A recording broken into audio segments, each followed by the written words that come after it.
1967-ci ildən paytaxt sakinləri və şəhərimizin qonaqlarına xidmət göstərən metromuzdan gün ərzində 100 minlərlə sərnişin istifadə edir. Sərnişin daşımanın təhlükəsizliyinin təşkil edilməsi və sərnişinlərə xidmət səviyyəsinin artırılması məqsədi ilə metropolitendən istifadə qaydaları mövcuddur. Bu qaydalarda həm metropoliten işçiləri, həm də sərnişinlər üçün tələblər öz əksini tapıb.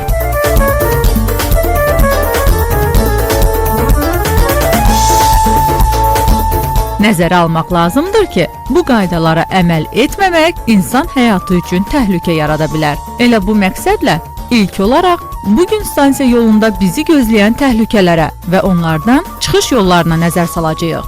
Beləliklə, bunları bilmək vacibdir.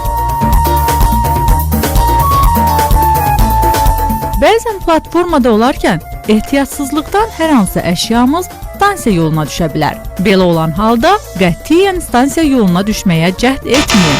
Bu hərəkətiniz sizin həyatınız bahasına başa gələ bilər.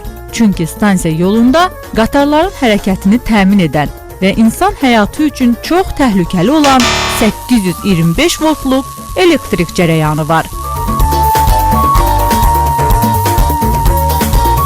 Stansiya yoluna düşən əşyanızın çıxarılması üçün mütləq metropoliten əməkdaşlarına məlumat vermək lazımdır. Metropoliten əməkdaşları sizin əşyanızı təhlükəsiz şəraitdə götürərək sizə təhvil verəcəklər. Hər hansı əşyaya görə həyatınızı təhlükəyə atmağa dəyməz. Bəzən ehtiyatsızlıq ucbatından sərnişin stansiya yoluna düşə bilər. Belə olan halda nə etmək lazımdır? İlk növbədə metropoliten əməkdaşları məlumatlandırılmalıdır. Eyni zamanda stansiyaya daxil olacaq qatar istiqamətinə baxmaq lazımdır.